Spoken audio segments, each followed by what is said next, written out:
67 number के इस episode में आप सभी का बेहद का परम परम स्वागत है। तो कैसे हैं सब बेहद की आत्माएं, श्रेष्ठ आत्माएं, जागृत आत्माएं। आशा रखता हूँ सब बढ़िया होंगे, मस्त होंगे, व्यस्त होंगे। दादाजी के इस यूट्यूब चैनल पे आप सभी का बेहद का परम परम स्वागत है। तो आइए शुरू करते हैं आज का बेहद का एपिसोड और चर्चा करेंगे बहुत बढ़िया आज के आर्टिकल के ऊपर। भगवान शिव का जन्म कैसे और कहाँ हुआ, उसके ऊपर आज हमारे पास आर्टिकल है। तो आर्टिकल शुरू करने से पहले कुछ कोट्स जो है हम अभी चर्चा करेंगे। तो एक बहुत ही बढ़िया कोट जो है हमारे पास आया है। संपत्ति के उत्तराधिकारी एक से ज़्यादा हो सकते हैं। संपत्ति के उत्तराधिकारी संपत्ति के उत्तराधिकारी एक से ज़्यादा हो सकते हैं, लेकिन कर्म के उत्तराधिकारी हम स्वयं ही होते हैं। कितनी मस्त बात है, कितनी गहरी बात है कि कोई भी चीज़ का उत्तराधिकारी कोई भी हो सकता है, लेकिन कर्म ही ऐसी चीज़ है कि हर व्यक्ति को अपने कर्म का उत्तराधिकारी ज़बरदस्ती बनना पड़ता है। ठीक है, तो इसीलिए ये बहुत सीखने वाली बात है कि कर्म जो हम करेंगे उसका उत्तराधिकारी, उसके उत्तर देने के अधिकारी हम स्वयं खुद ही है। तो जो हम करेंगे हम वही भोगेंगे, वही हमें कर्म, जो कर्म का फल जो हमने बनाया है वो हमें भोगना होगा। तो कर्म का बंधन यही कहता है, यही हमें सिखाता है, यही समझाता है।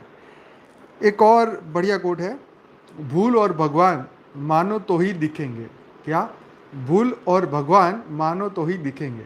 भूल और भगवान मानो तो ही दिखेंगे।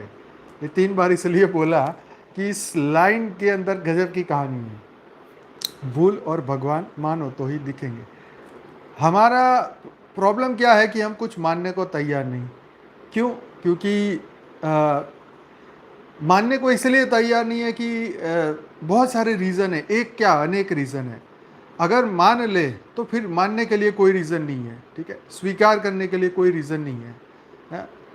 तो भगवान का अस्तित्व है ये मान लो विदाउट रीज़न। ठीक है, तो कोई प्रॉब्लम नहीं है, तो वो दिखना शुरू हो जाएंगे। राइट, उनका वो है, उनका अस्तित्व है। अगर हम ये मानने लग गए तो वो हर पल हमारे साथ हो सकते हैं। ठीक है, लेकिन हम अगर मानेंगे ही नहीं कि भगवान है ही नहीं, भगवान है ही नहीं। कितने लोग ऐसे हैं कि जो मानने को तैयार नहीं है कि भगवान है। तो जो मानता नहीं है तो वो भगवान को कैसे जानेगा, वो कभी देख नहीं पाएगा। राइट, तो भूल का भी ऐसा ही है। हमारी भूल अगर हम मानते हैं तो दिखेगी, हम मानेंगे ही नहीं तो पूरी दुनिया, हमारे जज साहब हमारे खिलाफ फैसला भी बोल दे कि तुमने ये किया है, लेकिन तुम मानोगे ही नहीं, मेरी भूल है ही नहीं। तो फिर तो जब तक मानोगे नहीं तो वो दिखेगा नहीं। तो उसके पीछे बहुत सारे रीज़न है। तो भूल और भगवान मानो तो ही दिखेंगे। तो इसीलिए जो तुम जानो पहले जान लो और फिर उसे मान लो। ठीक है, तभी जब मानोगे तो उसका अस्तित्व शुरू हो जाएगा। बिल्कुल वही बात है कि जब तक पहले जान लो, खूब ज्ञान का काम है जानना। हाँ, ज्ञान से हम उनको जानते हैं और हमारे विश्वास से हम उसको मानते हैं। ठीक है, कि हाँ भाई ये तो मेरी देखी हुई बात है, ये तो मैं ये बात तो मैंने कब से जानता हूँ, लेकिन आज मैंने देख ली। तो देखी हुई बात है ये मेरी, मैं इसके ऊपर पूरा विश्वास रखता हूँ। राइट, तो ये जानना और मानना। ठीक है, उसके बाद है पहचानना। तो जब जान लेंगे फिर मान लेंगे, तब हम उसको रियल में पहचान लेंगे, सीधी सी बात। तो भूल और भगवान दोनों को ही मानने के बाद ही हमें समझ में आता है यस मेरे से कुछ गलती हुई है या परमात्मा का अस्तित्व है या नहीं। यस, तो साइंस में पहले देखते हैं फिर मानते हैं, जबकि अध्यात्म में पहले मानो फिर दिखेगा। तो ये तो परम सत्य है। साइंस क्या कहती है कि मेरी लैब में अगर भगवान दिख जाए तो मैं मान जाऊं, लेकिन उसको ये नहीं पता कि हर कण में जो न्यूट्रॉन, प्रोटॉन और इलेक्ट्रॉन है उसे फोर्स देने वाला कौन है। वो उसको कौन है ऐसा व्यक्ति जो उसको फोर्स दे रहा है। क्यों वो आपस में घूम रहे हैं न्यूक्लियस के अंदर, ये क्या हो रहा है, ये कहाँ से आए हैं ये लोग, कहाँ से आए ये न्यूट्रॉन, प्रोटॉन, इलेक्ट्रॉन। तो इसको बनाने वाला कौन है, इसको फोर्स देने वाला कौन है, इसको गति देने वाला कौन है। तो ये हमारे मन को भी गति देने वाला कौन है। तो ये गजब की बात है। तो भूल और भगवान मानो तो ही दिखेंगे, तो मानना पड़ेगा, अदरवाइज ये सब कुछ कहानी हो जाएगी, है ना। जब तक मानेंगे नहीं तब तक सब कहानी है। तो ये जीवन में जरूर आजमाइए, पूरा विश्वास से उसको मानिए परमात्मा पर, उसको पहले ज्ञान से खूब जानिए, फिर उसके ऊपर पूरा विश्वास रखिए, तो पहचान अपने आप हो ही जाएगी। Every time you subtract negative from your life you make room for more positive. जब जब आप अपने जीवन में से नेगेटिविटी को बाहर निकालोगे, तब तक तुम्हारे हाथ तुम पॉजिटिव के लिए अपने आप को तैयार करोगे। ठीक है, तो जैसे ये मुट्ठी बंद है, अब जब तक ये मुट्ठी में जो बंधा है मैं छोड़ूंगा नहीं, ठीक है, जब तक मैं ऐसे इसमें बांध के रखूंगा तो नई चीज़ कैसे आएगी? इसको मैं छोड़ूंगा तभी तो नई चीज़ हाथ में आएगी। तो हमारे नेगेटिव एनर्जी, नेगेटिव विचार या जो भी चीज़ हमने पकड़ के रखी है, पहले उसको छोड़ो, तभी नई चीज़ उसमें ग्रहण होगी। ऑलरेडी ये ग्लास किसी चीज़ से भरा हुआ है, उसमें तुम क्या भर सकते हो? कुछ भी नहीं, उसको पहले खाली करना पड़ेगा। तो ये आध्यात्म यही सिखाते हैं कि खाली हो जाओ, अपने कर्म बंधन से मुक्त हो जाओ, चिंता, टेंशन, स्ट्रेस, तनाव से मुक्त हो जाओ। तो आध्यात्म की पहली सीढ़ी, जो पहला स्टेप है, वही है कि पहले तो गीता ज्ञान पूरा सुन लो। ठीक है, अपने मन को खाली करो, बुद्धि को स्वस्थ करो, पवित्र बनाओ और पुराने संस्कारों को ख़त्म करो। मन, बुद्धि, संस्कार जिस दिन परम पवित्र हो जाएंगे, तब जाके पॉजिटिव के लिए जगह बनेगी, तब नेगेटिव ख़त्म होंगे। तो ये तो कॉमन सी बात है, कॉमन सेंस वाली बात है, ये हर एक को पता होना चाहिए। एक बहुत बढ़िया बात है, एक बीके शिवानी के कोट्स पे लिखी हुई है। अब काफ़ी लोग लिखते हैं, नाम अपना लगाते हैं। भगवान करे मेरा काम हो जाए, बहुत मेहनत की है, पता नहीं क्या होगा, पिछली बार तो ठीक नहीं हुआ था, यह कमज़ोर संकल्प और बोल है। तो इन्होंने क्या बताया कि कमज़ोर संकल्प और बोल क्या है। तो पहले ये कमज़ोर संकल्प की उन्होंने बात कही कि भगवान करे मेरा काम हो जाए, बहुत मेहनत की है, पता नहीं क्या होगा, पिछली बार भी ठीक नहीं हुआ था। अगर हम ऐसा सोचते हैं तो ये कमज़ोर संकल्प है और ये बोल भी कमज़ोर है। तो बोलना क्या चाहिए? वो ये कह रहे हैं कि मैं शक्तिशाली आत्मा हूँ, मेरा हर कर्म सही है, परमात्मा का ज्ञान और दुआएं मेरे साथ है, सफलता मेरे लिए निश्चित है, ध्यान से सोचे, संकल्प से ही सिद्धि होती है। तो बात तो बहुत पते की है, बिल्कुल परम सत्य है कि, पर देखो इसके साथ हम ऐसा अगर इस तरीके से हम संकल्प करते हैं तो क्या हमारे हर संकल्प पूरे होते हैं? ये हमें एक ऑप्शन मिलता है कि हमें ये संकल्प करना चाहिए। ठीक है, तो गीता में यही सिखाया कि भाई तुम करो, हिम्मत से करो।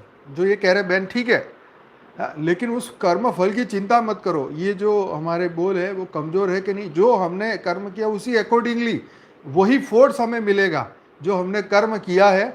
अब तुम 5 लोगों को खूब गालियाँ दे के लड़ाई झगड़े करने आए हो और तुम कहो जी मैं तो 1 घंटा योग करूँगा, तो ये तो पॉसिबल नहीं है। अरे अच्छी सोच लाना भी पॉजिटिव नहीं है, अपने मन को शांत करना भी पॉसिबल नहीं है। तो इसीलिए पॉसिबल तो यही है कि तुम पहले झगड़ा ना करो, या तो तुम लड़ो नहीं, या तो तुम शांति बनाए रखो। शांति की कीमत तुम चुकाओ, जीवन में शांति को पाओ, तब कुछ आगे होगा। तो ये कमज़ोर संकल्प और अच्छे संकल्प की यहाँ पे बात कही गई कि मैं शक्तिशाली आत्मा हूँ, मेरा हर कर्म सही है, परमात्मा का ज्ञान और दुआएं मेरे साथ है, सफलता मेरे लिए निश्चित है, ध्यान से सोचो, संकल्प से सिद्धि होती है। तो संकल्प से सिद्धि तब होती है जब हमारी आत्मा में पावर आता है, हमारी आत्मा परम लाइट, परम प्रकाश को उतारती है, तो आत्मा में पावर आता है, तब हम संकल्प की हमारी सिद्धि होती है और फिर वही आगे ले जाती है। और आखिरी कोट बहुत बढ़िया, क्षमा एटले शू, गुजराती में लिखा है, क्षमा का मतलब क्या है? उसका बहुत सुंदर जवाब है, क्षमा एटले कचड़ी नाख्या पछी पण फूलोनी पाखड़ियों आपेली सुगंध। तो उन्होंने एक एग्जाम्पल दिया कि क्षमा का मतलब यह है कि कुचले जाने के बाद भी फूलों की पंखड़ियों से जिस प्रकार सुगंध निकलती है, खुशबू निकलती है, राइट, वो एक क्षमा का एग्जाम्पल बताया कि तुम पूरे एकदम कुचल भी जाओ और तुम्हारे भीतर से वो खुशबू आती रहे पंखड़ियों की तरह, तो उसको बोलते हैं क्षमा। तो एक छोटा सा लाइन से समझाने की कोशिश की है। तो चलिए, बहुत ही अच्छा ये कोट्स है। और चलिए अब हम फटाफट आर्टिकल की ओर चलते हैं। यस, भगवान शिव का जन्म कैसे हुआ, कहाँ हुआ, आइए समझते हैं। वेद कहते हैं कि जो जन्मा है वो मरेगा, अर्थात जो बना है वह फना है, देखो क्या मस्त बात है। जो बना है वह फना है। वेदों की अनुसार ईश्वर या परमात्मा अजन्मा, अप्रकट, निराकार, निर्गुण और निर्विकार है। अजन्मा का अर्थ जिससे जिसने कभी जन्म नहीं लिया और जो आगे भी जन्म नहीं लेगा। प्रकट अर्थात जो किसी भी गर्भ से उत्पन्न न होकर स्वयं भू प्रकट होता है। और अप्रकट अर्थात जो स्वयं भू प्रकट भी नहीं है। निराकार अर्थात जिसका कोई आकार नहीं। निर्गुण अर्थात जिसमें किसी भी प्रकार का कोई गुण नहीं। निराकार अर्थात जिसमें किसी प्रकार का कोई विकार या दोष भी नहीं। अब सवाल यह उठता है कि फिर शिव क्या है? वे किसी न किसी रूप में जन्मे या प्रकट हुए, तभी तो उन्होंने विवाह किया, तभी तो उन्होंने कई असुरों को वरदान दिया और कई असुरों का वध भी किया। दरअसल जब हम शिव कहते हैं तो वह निराकार ईश्वर की बात होती है, और जब हम सदा शिव कहते हैं तो ईश्वर महान आत्मा की बात होती है। ईश्वर महान आत्मा की बात होती है। और जब हम शंकर या महेश कहते हैं तो वह सती या पार्वती के पति महादेव की बात होती है। बस हिंदूजन यही भेद नहीं कर पाते और सभी को एक ही समान मान लेते हैं। अक्सर भगवान शंकर को शिव भी कहा जाता है। तो देखो शिव जो है उसका निराकारी रूप भी है, आकारी रूप भी है, शाकारी रूप भी है। और शिव ने ब्रह्मा विष्णु शंकर बनाए, जिसको त्रिमूर्ति कहते हैं, वो भी कहते हैं। आइए आगे एक और समझते हैं। तो भगवान शिव का जन्म कैसे हुआ? शिव पुराण के अनुसार भगवान सदाशिव और पराशक्ति अंबिका, मतलब पार्वती या सती नहीं है, पराशक्ति अंबिका, ठीक है। शिव पुराण के अनुसार भगवान सदाशिव और पराशक्ति अंबिका से ही भगवान शंकर की उत्पत्ति मानी गई है। उस अंबिका को प्रकृति, सर्वेश्वरी, त्रिदेव जननी, ब्रह्मा विष्णु महेश की भी माता कहा गया है। नित्या और मूल कारण भी कहते हैं। सदाशिव द्वारा प्रकट की गई उस शक्ति की 8 भुजाएं हैं। पराशक्ति जगत जननी व देवी नाना प्रकार की गतियों से संपन्न है और अनेक प्रकार के अस्त्र शक्ति धारण करती है। वह शक्ति की देवी काल रूपी सदाशिव की अर्धांगिनी दुर्गा है। तो ये सदाशिव और दुर्गा जो है उसको महाशिव और महाशक्ति कहा जाता है। और महाशिव और महाशक्ति से अनंत शिव प्रकट हुए, ऐसा बापूजी ने अपने ज्ञान में बताया कि महाशिव ने और महाशक्ति ने शिव और शक्ति को बनाया। और ऐसे अनंत ब्रह्मांडों में ऐसे अनंत शिव अपनी सृष्टि बनाते हैं और अपने अंदर समाते हैं। इस सदाशिव से मतलब महाशिव से दुर्गा प्रकट हुई। काशी के आनंद रूप वन में रमण करते हुए एक समय दोनों को यह इच्छा उत्पन्न हुई कि किसी दूसरे पुरुष की सृष्टि करनी चाहिए, जिस पर सृष्टि निर्माण मतलब वंश वृद्धि आदि का कार्यभार रख कर हम निर्वाण धारण करें। इस हेतु उन्होंने वामांग से विष्णु को प्रकट किया। इस प्रकार विष्णु ने माता और पिता काल रूपी सदाशिव और पराशक्ति दुर्गा है। इस प्रकार विष्णु के माता और पिता कौन है? काल रूपी सदाशिव और पराशक्ति दुर्गा है।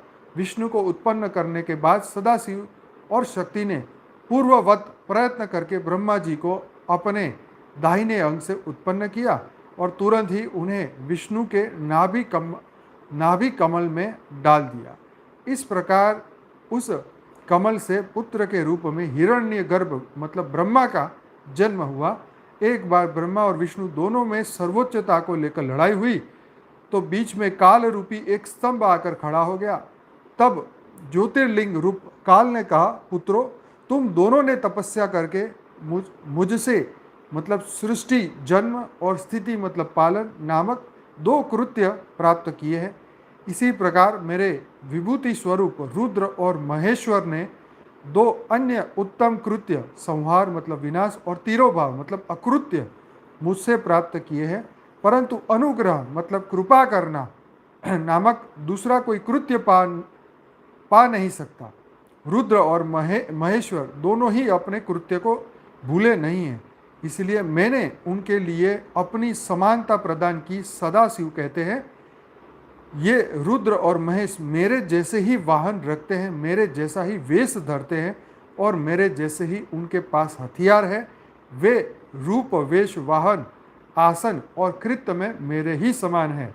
अब यहाँ आत्मा हो गई ब्रह्म मतलब परमेश्वर से सदाशिव, सदाशिव से दुर्गा, सदाशिव और दुर्गा से विष्णु, ब्रह्मा, रुद्र, महेश्वर।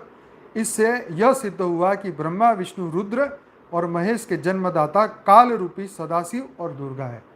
देखो ये जो स्टोरी, ये जो हम पढ़ रहे हैं, ये जो आर्टिकल स्पष्ट कहा है कि शिव का जन्म सदाशिव से हुआ, जिसको बापूजी ने महाशिव से बताया। तो कई लोग बोलते हैं कि भाई बापूजी बोल रहे हैं कि महाशिव से शिव प्रकट हुए, कहाँ लिखा है? तो ये रहा, ठीक है, ये शास्त्र का ही, हमारे सनातन धर्म का ही आर्टिकल है। इसी को हम पढ़ रहे हैं, ये हमारी किताब नहीं है, ये शास्त्र है, ठीक है। कहाँ हुआ था जन्म? तो उस काल रूपी ब्रह्म सदाशिव ने एक ही समय शक्ति के साथ शिवलोक नामक क्षेत्र का निर्माण किया था। फिर से बोलता हूँ, इंपॉर्टेंट है। काल रूपी ब्रह्म सदाशिव ने, मतलब महाशिव की बात हो रही है, कि एक ही समय शक्ति के साथ शिवलोक नामक क्षेत्र का निर्माण किया था। उस उत्तम क्षेत्र को काशी कहते हैं। मतलब धरती लोक की काशी की बात नहीं है, क्योंकि ये निराकारी, तो ये शिवपुरी की बात है, ये निराकारी सर्जन की बात है। ये साकार में, यहाँ काशी में प्रॉपर धरती पे आके उन्होंने ये काम नहीं किया, ये तो निराकार में हुआ था, शिवपुर में, ठीक है। ये परम धाम वहाँ की बातें हैं। ये वह मोक्ष का स्थान है। यहाँ शक्ति और शिव अर्थात काल रूपी ब्रह्म सदाशिव और दुर्गा यहाँ पति और पत्नी के रूप में निवास करते हैं। यहीं पर जगत जननी ने शंकर को जन्म दिया। इस मनोरम स्थान काशीपुरी को प्रलय काल में भी शिव और शिवा ने अपने सानिध्य से कभी मुक्त नहीं किया था। एक अन्य पुराण के अनुसार एक बार ऋषि मुनियों में जिज्ञासा जागी कि आखिर भगवान शंकर के पिता कौन है। यह सवाल उन्होंने शंकर जी से ही पूछ लिया। हे महादेव, आप सबके जन्मदाता हैं, लेकिन आपका जन्मदाता कौन है? आपके माता पिता का क्या नाम है? इस प्रश्न का उत्तर देते हुए भगवान शिव ने कहा, हे मुनिवर, मेरे जन्मदाता भगवान ब्रह्मा है। मुझे इस सृष्टि का निर्माण करने वाले भगवान ब्रह्मा ने जन्म दिया है। इसके बाद ऋषियों ने एक बार फिर भगवान शंकर से पूछा कि यदि वे आपके पिता हैं तो आपके दादा कौन हुए? देखो तो अब बात हुई दादा की, तो ये दादा कहाँ से आ गए यहाँ बीच में? तब शिव ने उत्तर देते हुए कहा कि इस सृष्टि का पालन करने वाले भगवान श्री हरि अर्थात भगवान विष्णु ही मेरे दादाजी है। वाह जी वाह, दादाजी शब्द तो पहली बार आया इधर। तो भगवान विष्णु जी हमारे दादाजी है, ये आर्टिकल कह रहा है। भगवान की इस लीला से अनजान ऋषियों ने फिर से एक और प्रश्न किया कि जब आपके पिता ब्रह्मा है, दादा आपके विष्णु हैं, तो आपके परदादा कौन है? तब शिव ने मुस्कुराते हुए उत्तर दिया कि स्वयं भगवान शिव हैं। तो आपके परदादा कौन है? तब शिव ने मुस्कुराते हुए उत्तर दिया कि स्वयं भगवान शिव। तो मस्त बात कही। तो चलो लोगों को इतना समझ में तो आएगा कि पर दादा तक भी पहुंचते हैं, तो ये बहुत बढ़िया बात है। चाहे वो शिव बोले कि महाशिव बोले, उनको वो पर दादा तक पहुंचे, तो ये तो बहुत बड़ी बात है। ठीक है जी। तो एक और आर्टिकल मिला था, आइए उसको भी चर्चा करते हैं।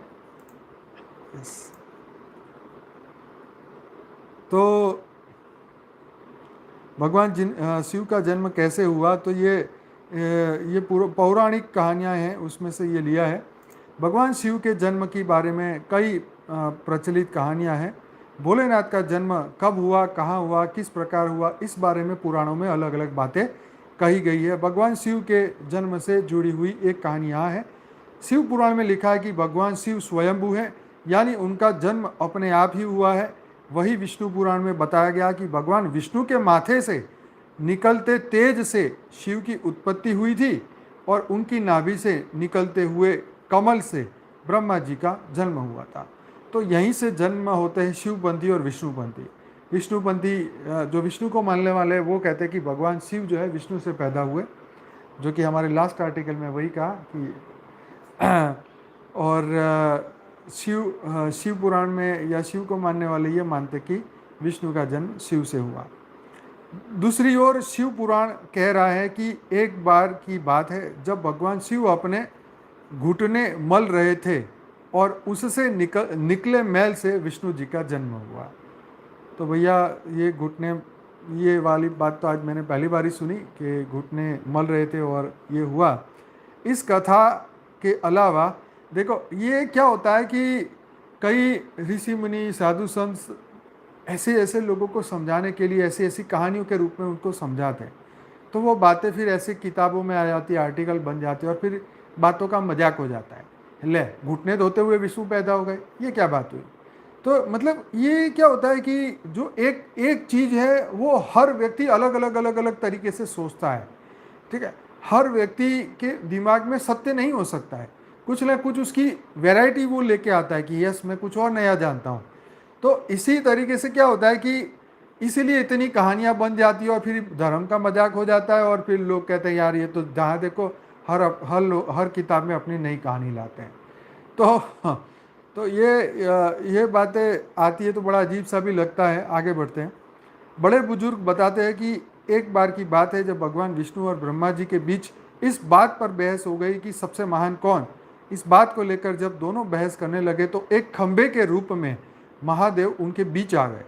वो दोनों इस रहस्य को समझ नहीं पाए।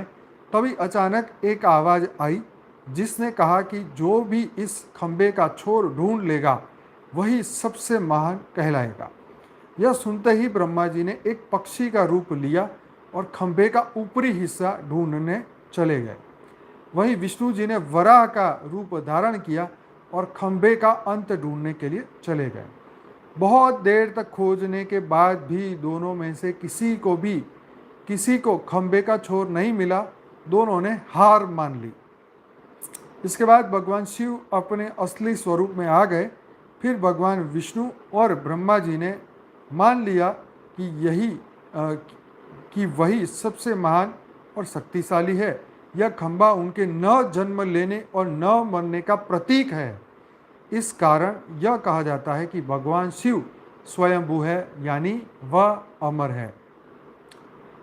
तो ये तो थी छोटी सी कहानी, पर देखिए शिव से रिलेटेड आपका बापूजी का वीडियो जरूर देखना चाहिए। जो नई आत्मा है, इस वीडियो के टाइटल से बहुत सारे लोग इस वीडियो को देखेंगे, तो उन सभी से ये रिक्वेस्ट है कि बापूजी का 7 सीक्रेट ऑफ शिवा का जो वीडियो है, जो कि 2 पार्ट में है, एक 40 मिनट का है करीबन और दूसरा जो है करीबन 20 से 25 मिनट का है।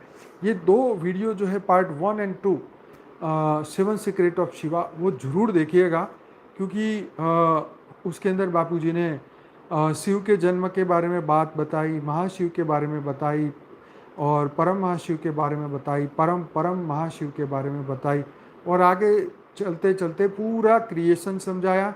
फिर उन्होंने घड़ी के एग्जाम्पल से ये 3 कांटे जो होते हैं उससे समझाने की कोशिश की, इस यूनिवर्स की बात समझाने की कोशिश की कि शिव जो है एक ब्रह्मांड का मालिक है, महाशिव जो है महाब्रह्मांड के मालिक है, मतलब ऐसी अनंत ब्रह्मांडों के मालिक है, और परम महाशिव जो है वो गैलेक्सी से ऊपर जो हमारा यूनिवर्स है वो उनके मालिक है। तो इसके अंदर जो शिव, महाशिव और परम महाशिव, तो ब्रह्मांड, महाब्रह्मांड और परम महाब्रह्मांड, इन तीनों को चलाने की जो सुई है, 1 सेकंड का कांटा, 1 मिनट का कांटा और 1 घंटे वाला कांटा, तो तीनों का अपना अपना महत्व है और तीन कैसे काम करते हैं वो आप वीडियो से अधिक जानकारी वहीं से लीजिए। बापूजी से हो सके तो डायरेक्ट वीडियो उन्हीं के सुनना शुरू करिए, तो आपको बहुत ही अच्छा लगेगा। क्योंकि जब मैं भी क्लास कराता हूँ तो हो सकता है मेरे मुंह से भी कुछ इधर उधर की बात आ जाए, कहीं मैं बीच में शास्त्र की बात ले आऊँ या कहीं मेरे मन गढ़ंत कुछ बात भी बोल दूँ, तो बेटर ये है कि आप बापूजी का वीडियो डायरेक्ट उनसे ही सुने, तो सबसे बढ़िया रहेगी बात। तो शुरुआती जो आत्माएं हैं जिन्होंने ये सब लेक्चर्स मिस कर दिए हैं या अभी तक देखे ही नहीं है और आज आप पहली बार आए हैं, तो आप हमारा चैनल को सब्सक्राइब करिए और हमारा जो पॉपुलर वीडियो, आप जैसे ही चैनल खोलेंगे तो आपको पॉपुलर वीडियो की लिस्ट दिखेगी, ठीक है। तो कई वीडियो जो है वो मिलियन में पहुंच चुके हैं, जैसे हमारा हस्बैंड वाइफ रिलेशन जो है, पति पत्नी के जन्म संबंध का रहस्य, वो भी 10 मिलियन पहुंचा है। उसके बाद और भी है, 7 सीक्रेट ऑफ शिवा है, वो भी 5 मिलियन तक पहुंचा है। उसके बाद आत्म जागृति वाला, वो भी 5 मिलियन तक पहुंचा है। उसके बाद जो है फ्यूचर न्यू वर्ल्ड वाला, वो भी 1 मिलियन पहुंच चुका है। मतलब 1 मिलियन, 2 मिलियन, 5 मिलियन, 10 मिलियन, तो बहुत सारे वीडियोस है। तो आप पहले पॉपुलर वीडियो देखिए, पहले आप उस वीडियो से आपकी जर्नी को शुरू करिए। और उसमें एक बहुत बढ़िया आत्मा के रहस्य, बापूजी ने 10 रहस्य समझाए, वो भी करीबन 6-7 मिलियन के आसपास पहुंचा है। वो वीडियो भी बहुत सुंदर है, बहुत बढ़िया है। तो इस पॉपुलर वीडियो को सुनते सुनते आप उसके बाद में अनस्पोकन ट्रूथ पे आप पहुंचिए। अनस्पोकन ट्रूथ के अंदर 320 या 330 के करीब वीडियोस है। उसमें से आप अपनी पसंद के हिसाब से, जहां आपको जो वो अच्छा लगे टॉपिक, उसको पहले, उस टॉपिक को पहले सुनिए जो आपको पसंद है। Yes yes, life after death सबसे बढ़िया वीडियो है, पार्ट 1 एंड 2। तो ये जरूर देखने वाले वीडियोस है, मस्ट वॉच वीडियो है। तो अनस्पोकन ट्रूथ का जो प्लेलिस्ट है वो आपको मदद करेगा आपको समझाने के लिए, आपके पसंदीदा। हमेशा हमें क्या करना चाहिए कि जो हमारा पसंदीदा टॉपिक है, वही वीडियो से आपकी यात्रा शुरू करनी चाहिए, ताकि आप बोर भी नहीं होगे, आप सुनते जाएंगे, समझते जाएंगे। मान लो आपको अभी आपको मल्टीवर्स के रहस्य अभी जानने में कोई इंटरेस्ट नहीं है, तो आप उस वीडियो को अभी मत देखिए, क्योंकि आपकी अभी कॉन्शियसनेस जागृति नहीं हुई। अभी आपकी आत्म जागृति होगी, तब आपके अंदर से वो क्वेश्चन अंदर से रेज होंगे, आपके अंदर से वो आपकी आतुरता जागेगी, आपके अंदर के क्वेश्चन उठने लगेंगे कि मैं कौन हूँ, मैं कौन हूँ। मुझे एक बहुत ही एक गजब के एक हमारी आत्मा का एक बार कॉल आया। उन्होंने कहा, मैं बचपन में अपने आप को जानने के लिए मैं इतनी आतुर हो जाती, मैं अपने कपड़े फाड़ लेती थी कि मैं कौन हूँ। और यही घटना चलते चलते मेरी शादी हुई, तब भी मतलब मेरे अंदर इतना, मतलब वो तो बचपन की बात थी, पर बड़े होने तक मेरे अंदर इतने क्वेश्चन थे कि मैं कौन हूँ, मैं कौन हूँ। मैं जिद करती थी, मैं रोती थी, मैं पूछती थी, मैं ऐसे, मतलब इस तरीके से एक आत्मा के जब मैंने ये एक्सपीरियंस सुना, तो मुझे लगा कि यार देखो क्या गजब की बात है कि मनुष्य सत्य को ढूंढने के लिए वो बचपन से जन्म लेते ही उसके अंदर वो क्वेश्चनों के जवाब ढूंढने का जो जज्बा है कि भाई मुझे जानना ही जानना, ऐसी आत्माएं इस ज्ञान को पकड़ पाती है। वही ज्ञान जो है वो उसके अंदर एक ऐसी एक खोज पैदा करती है कि जब तक वो नहीं जानेगी तब तक उसको चैन नहीं मिलेगी। तो इस तरीके की आत्माएं हैं जो अपने अस्तित्व को, सत्य को ढूंढने के लिए बड़ा मेहनत करती है। मतलब ऐसी बहुत सारी आत्माएं, ये तो मैंने जस्ट एक एग्जांपल दिया। तो ये ऐसी हर आत्मा में ऐसी रिकॉर्डिंग्स है।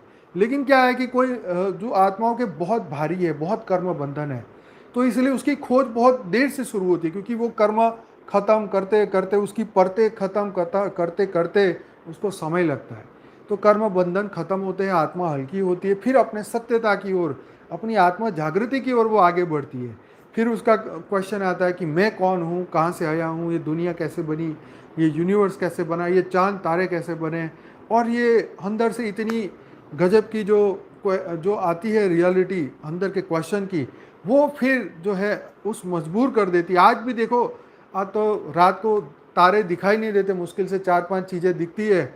आप ऐसी जगह पे जाइए, मैं आपको कहता हूँ, जहाँ पे पॉल्यूशन ना हो, शहर से आप दूर जाओ और वहाँ जाके रात में आप तारे देखिए, और तारे जाके आप देखेंगे तब पता चलेगा कि देखो ये कितनी बड़ी दुनिया है, कितना बड़ा क्रिएशन है।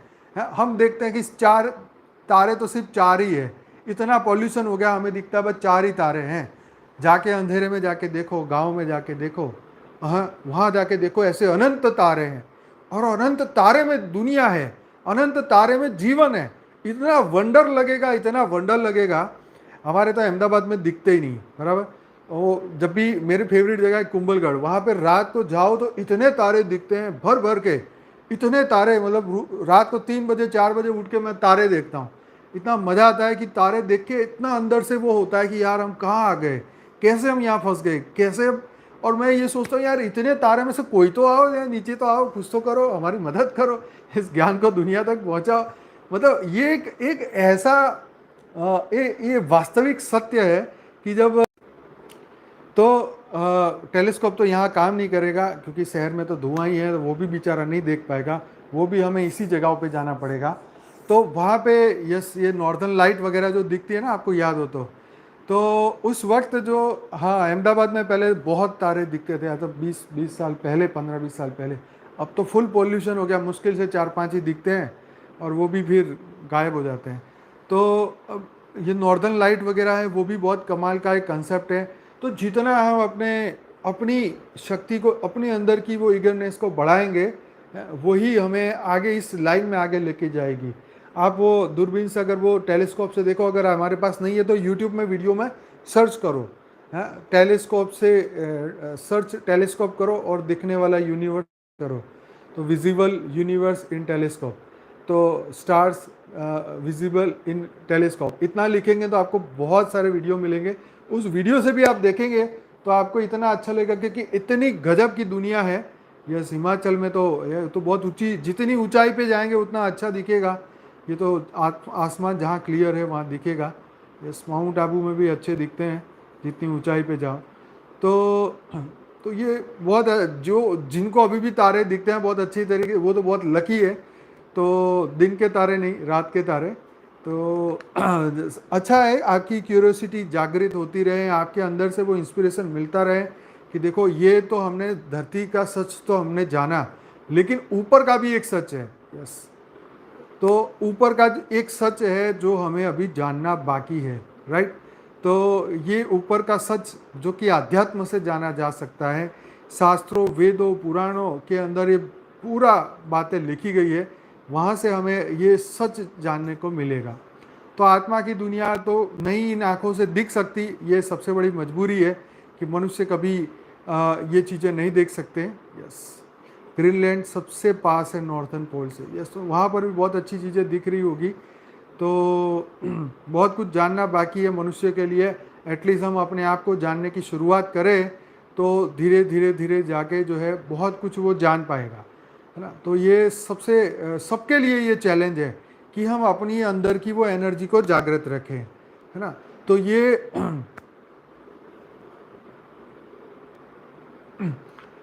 तो देखो हमारे पास जो आर्टिकल आते हैं वेदों शास्त्रों से लेते हैं, और बहुत सारी स्पिरिचुअल बुक्स हैं वहाँ से हम लेते हैं। वैसे तो हम बापूजी के ज्ञान को ही डिस्कस करते हैं यहाँ पे, तो लेकिन रेफरेंस हम यहाँ से लेते हैं। तो आप जब भी पूरा वीडियो सुनेंगे समझेंगे तो आपको काफ़ी सारे क्वेश्चनों के जवाब मिलेंगे। तो आत्मा का रियलाइजेशन बहुत इंपॉर्टेंट है। अगर आत्मा का रियलाइजेशन पक्का नहीं हुआ कि मैं एक आत्मा हूँ और देहभान ख़त्म नहीं हुआ, तो ये फिर से ये पढ़ाई फिर पढ़नी पड़ेगी, और जितनी बार जन्म होगा इतनी बार पढ़ाई और मुश्किल हो जाएगी। क्यों? क्योंकि हर जन्म के कर्म कैरी फॉरवर्ड होते जा रहे हैं, इसीलिए आपका जन्म होता जा रहा है, इसीलिए आत्मज्ञान आपका रुकता जा रहा है। जितने जन्म ज़्यादा होंगे उतना आपकी रुकावट और बढ़ेगी, राइट। तो जितने आप देरी करोगे अपने आत्मज्ञान के लिए उतने ही जन्म ज़्यादा होंगे, ठीक है। आप देरी क्यों कर रहे हो? क्योंकि आप कहीं अपना पूरा फोकस कहीं और बांट रहे हो। आप अपना पूरा फोकस क्यों कहीं और बांट रहे हो? क्योंकि आपके अंदर अभी भी अज्ञानता है, वो आपकी जागृति, आत्मा की जागृति करने नहीं देता। आपका अज्ञान ही आपका दुश्मन है, और वो जब तक जागने नहीं देगा तब तक जब तक आत्मज्ञान पक्का नहीं होगा, सेल्फ रियलाइजेशन, आत्मस्वरूप का अभ्यास पक्का नहीं होगा, तब तक ये देरी और कंटिन्यू होती रहेगी। और ये जितनी देरी होगी इतने ही पुनः जन्म होंगे, उतने ही कर्म बंधन बढ़ेंगे, और फिर ज्ञान प्राप्ति के लिए, अमूल्य ज्ञान को प्राप्त करने के लिए कितना वेट करना पड़ता है। आप खुद सोचो कि आज आपको मान लो ये बापूजी का ज्ञान सुनते सुनते 2, 4, 5 साल 10 साल हुए, तो उससे पहले की लाइफ को देखो, आपकी अपनी उम्र की।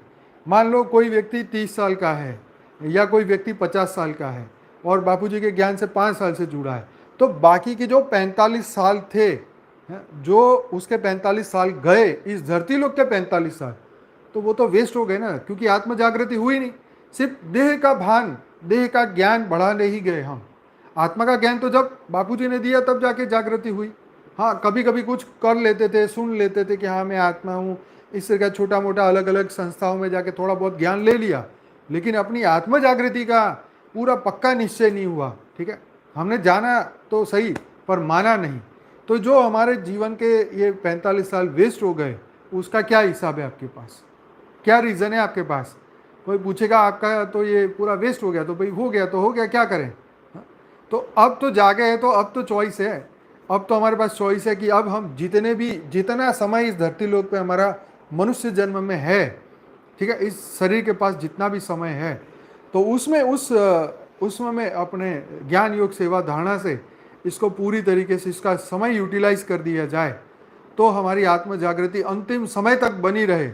ठीक है, अंतिम समय तक बनी रहे, परिवर्तन तक या मृत्यु तक। फिर उसके बाद जो भी आत्मा की पावर के अनुसार उसकी गति होगी, और फिर या तो पुनर्जन्म नहीं होगा या तो फिर पुनर्जन्म होगा अपने कर्मों के अनुसार, क्योंकि यात्रा अनंत समय की है और करना अब छोटे से समय में है। तो इसीलिए आत्मा स्वरूप का अभ्यास बहुत जरूरी है। तो यस, हाँ, तो जब जागो तब सवेरा, बिल्कुल सही है। तो अब हम जाग चुके हैं, आत्मज्ञान हमारा जागृत हो चुका है, आत्मा की जागृति हो गई है। तो बस अब शिवरात्रि का मतलब, जो शिव ने जन्म लिया उस रात्रि की बात करो, तो जब हमारा ज्ञान से जन्म हुआ वही सच्ची शिवरात्रि है। राइट। तो हमारी आत्मा का प्रकाश जागृत हो जाए, हमें आत्मा के ऊपर संपूर्ण भरोसा हो जाए कि मैं बेहद की परम परम परम आत्मा हूँ, दिव्य आत्मा हूँ, जागृत आत्मा हूँ। तो ये धीरे धीरे होगा, जैसे जैसे अभ्यास करेंगे, ज्ञान सुनेंगे अपना जीवन में। देखो बापूजी बोलते हैं 8 घंटे ज्ञान योग करो, 8 घंटे जॉब ड्यूटी करो, 8 घंटे आराम करो। तो आपका 8 घंटे का पुरुषार्थ अगर आपका पक्का है, तो आप एक बैलेंस लाइफ में आ जाएंगे। और ऐसे ही बैलेंस लाइफ चलते गए और पुरुषार्थ और बढ़ता गया, तो डेफिनेटली आप उस अवस्था को पहुंच जाएंगे। ठीक है जी। तो चलिए, बहुत बहुत धन्यवाद। आज का समय यहीं पूरा होता है। तो नए लोग चैनल को सब्सक्राइब करें और वीडियो को ज़्यादा से ज़्यादा लोगों तक पहुंचाइए, अपने स्टेटस में डालिए, ताकि लोग और भी देखेंगे। किसी का भाग्य होगा तो वो हमारे इस मुहिम में आगे बढ़ेंगे, हमारे साथ जुड़ेंगे, विश्व शांति के लिए परम शांति को और फैलाएंगे। परम शांति शब्द का ज़्यादा से ज़्यादा प्रयोग करिए अपने जीवन में भी, अपने सोशल मीडिया में भी, और हर जगह परम शांति शब्द को दुनिया तक पहुंचाइए। तो ये आप ही का कार्य है, आपको करना है। मेरा कार्य मैं कर रहा हूँ, आपका कार्य आप करिए। तो सभी बेहद की आत्माओं का बहुत बहुत धन्यवाद, दिल से धन्यवाद। अब हम बेहद का योग करेंगे, परम शांति के वाइब्रेशन पूरी दुनिया में, पूरे यूनिवर्स में, विजिबल इनविजिबल और पूरे मल्टीवर्स में 4 कला की पावर उतारेंगे। तो सभी बेहद की आत्माओं का बहुत बहुत धन्यवाद, बेहद का धन्यवाद, बेहद के परिवार को बहुत बहुत धन्यवाद। तो चलिए आइए आगे बढ़ते हैं, अपनी आंखें बंद करें, रिलैक्स हो जाएं और परम शांति की अवस्था को प्राप्त करें।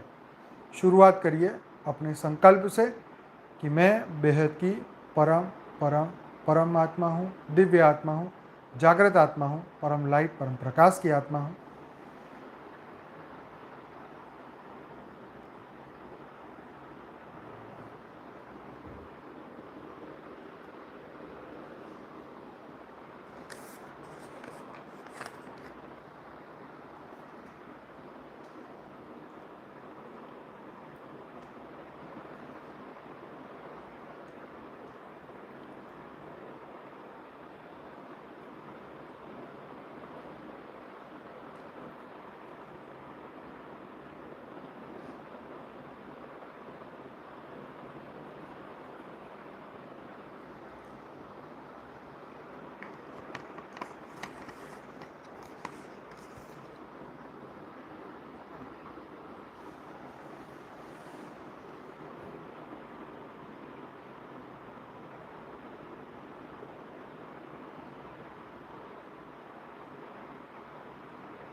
सभी बेहद की आत्माओं का दिल से धन्यवाद, कोटि कोटि धन्यवाद।